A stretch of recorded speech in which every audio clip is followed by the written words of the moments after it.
सलाम मेरे अजीज पंखो। पंखो कहते हुए भी ना झुरझुर सी आती है क्योंकि भाई सर्दियां आ नहीं रही, सर्दियां आ गई हैं। सर्दियां मैं कहती हूँ ऐसा मौसम है जिसका ना मुझे पूरा साल इंतजार होता है, क्योंकि मेरे जैसे वो बच्चे जिनकी जिंदगी सोदिया के सहराओं, खजूरों के दरख्त, स्किन फाड़ देने वाली खुश्की और 50 डिग्री तक के गर्म मुल्क में गुजरी है, जहाँ सर्दियां गिन के एक हफ्ते के लिए आती है, वो मुझे समझ सकते हैं कि सर्दियां हमें इतनी क्यों पसंद है। और फिर सर्दी की बारिशें, जहाँ के बारिश का एक कतरा भी गिरता है तो पूरा रियाद फेसबुक पर इंजॉइंग रेन वाला स्टेटस अपडेट कर देता था। हाय क्या याद आ गया। पर सर्दियों का सबसे मुश्किल काम होता है सुबह सुबह उठ के स्कूल जाना, बेड से उठ के बाथरूम जाने तक का सफर। पुराने जमाने में हाथी घोड़े पर सफर करने से ज्यादा मुश्किल सफर होता है। अब तो अगर तुम्हारे घर में गीजर है तो दो काम होंगे, या तो तुम अमीर हो और अब्बा जान की फैक्ट्रियां माशाल्लाह से नोट छाप रही हैं, तो तुम्हें गर्म पानी खर्च करने की पाबंदी नहीं होगी। तुम गर्म पानी खोल के शीशे में अपनी शक्ल देखते हुए सोच रहे होगे कि इस शक्ल के साथ पूरी जिंदगी गुजारनी पड़ेगी, और गर्म पानी जाया होता रहता है। और अगर फिर तुम उस घर में हो जहाँ पे सुबह तैयार होने वाले 6 बच्चे होते हैं और गीजर छोटा सा होता है, तो सारी फौज को गिन के 2 लीटर पानी से मुंह हाथ धोना होता है। इसलिए पानी जाया करने का तो सवाल ही पैदा नहीं होता। गर्म पानी का एक कतरा भी जाया करोगे तो बाथरूम के बाहर से गालियां सुनने को मिलेंगी। पर अगर तो तुम्हारे घर में गीजर है ही नहीं तो मेरे जवान आप चीते हो, आप बब्बर शेर हो। तुम अगर सुबह सुबह 4 डिग्री की सर्दी में 4 डिग्री के ठंडे पानी से मुंह हाथ धोते हो और फजर को उठ के इसी पानी से वुजू करते हो, तो आप कंफर्म जन्नती हो। तुम्हें ना दुनिया की कोई ताकत नहीं हरा सकती, तुम चाहो तो कुछ भी कर सकते हो। लेकिन पहले अपनी ड्राई स्किन पर मॉइस्चराइजर लगा लो जो ठंडा पानी पड़ पड़ के फट चुकी है। और फिर ये सर्दी उन सारे लोगों को साइंटिस्ट बना देती है जिनको बाल्टी में गर्म पानी में ठंडा पानी मिलीमीटर के हिसाब से मिलाना होता है, वो भी इस हिसाब से कि जब नहाना शुरू करो तब से लेके पानी खत्म होने तक पानी गर्म ही रहे। पर अगर तुमने गर्म पानी में ज्यादा ठंडा पानी मिला दिया तो बच्चू तुम तो गए। और फिर इस वजह से जो तुम्हें नजला होना है ना, लोगों ने तो इस बार भाई कोरोना समझ के तुम्हें बिल्कुल ही मुंह नहीं लगाना। लेकिन सर्दियों में ठंडे पानी से ज्यादा जालिम वो माएं होती हैं जो शदीद सर्दी में भी अपने माड़े माड़े बच्चों को जबरदस्ती स्कूल भेज देती हैं। आगे जाके देखो तो पूरे स्कूल में टोटल 10 बच्चे आई होती है और एक टीचर आई होती है, क्योंकि सर्दी इतनी ज्यादा है कि घर से बाहर निकलने पर बच्चे बीमार हो सकते हैं। पर मेरी अम्मी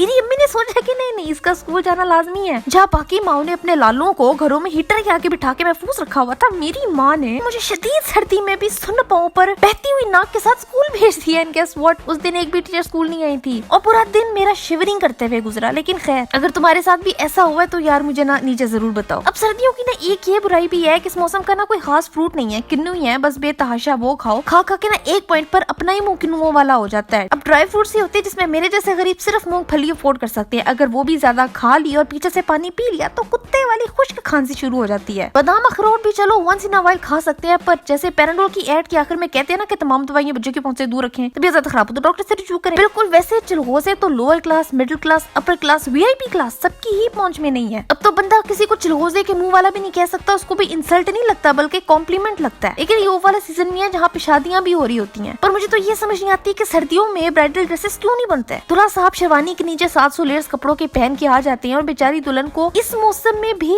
नेट की स्लीव्स और शिफॉन का दुपट्टा लेके आना पड़ता है। सर्दी की वजह से नीले होंठ सिर्फ इसलिए छुप जाते हैं क्योंकि उस पर रेड लिपस्टिक लगी हुई होती है। मतलब बेचारी दुल्हन के अलावा सभी के मजे हो रहे होते हैं, स्पेशली वो बच्चे जो शादियां अटेंड करने आए होते हैं। और फैंसी पर्पल कपड़ों के नीचे उनकी अम्मा उनको जबरदस्ती ऑरेंज हाई नेक पहना देती हैं और फिर कहती हैं लो ये देखो, पता भी नहीं चल रहा कि कुछ पहना हुआ है। पर इस मौसम का ना सबसे ज्यादा साइड इफेक्ट उन पर पड़ता है जो होते हैं रिलेशनशिप में। गर्मियों में चू चू करते पंखे और धाड़े मारता हुआ कूलर घर में इतना शोर मचाई रखते हैं कि बंदा खुला डुला फोन पर अपनी बेबी से बातें कर सकता था। पर अब तो तुम सरगोशी भी करोगे तो पल्ले कमरे से अम्मा उठ के आ जाती हैं कि केड़ी मां ना गल करना पे हमें। इतनी खामोशी के कंबल में घुस के टेक्सटिंग करते हुए स्क्रीन पे लगने वाले तुम्हारे नाखूनों की आवाज तक तुम्हारे साथ सोए हुए भाई को जाएगी और सुबह उठ के वो तुम्हारी अम्मी को शिकायत लगाएगा कि आधी रात तक किससे बातें कर रहा था। और अब तो तुम कंबल के नीचे से हंस भी नहीं सकते, साथ ही तुम्हें खांसना पड़ता है ताकि तुम्हारे जासूस सिबलिंग्स को तुम पे शक ना हो जाए। बड़े रोले हैं भाई साहब, इन सर्दियों में बड़े ही रोले हैं। लेकिन इस बार ना तुमने ये एक काम करना है कि अपने आसपास उन लोगों का ख्याल रखना है जो सर्दियों में भी गर्मियों के कपड़े पहन के ठठरते हुए जिंदगी गुजार रहे होते हैं, जो खुद मुंह से तो नहीं कहते लेकिन उन्हें तुम्हारी मदद की जरूरत है। इन हालातों में भी अगर तुम्हारे पास जॉब है और तुम्हारे पास एक्स्ट्रा कपड़े हैं और इन हालात में भी तुम्हारे पास नौकरी है तो अल्लाह का शुक्र अदा करो और इस मुश्किल वक्त में उनकी मदद करो जो तुम्हारे आगे हाथ नहीं फैला रहे। बाकी तुम बताओ तुम्हें सर्दियों की कौन सी बात सबसे अच्छी लगती है, कौन सी बात सबसे बुरी लगती है, और अगर कभी तुम्हें भी शदीद सर्दी में जबरदस्ती स्कूल जाना पड़े तो मुझे नीचे कमेंट्स में बताओ। और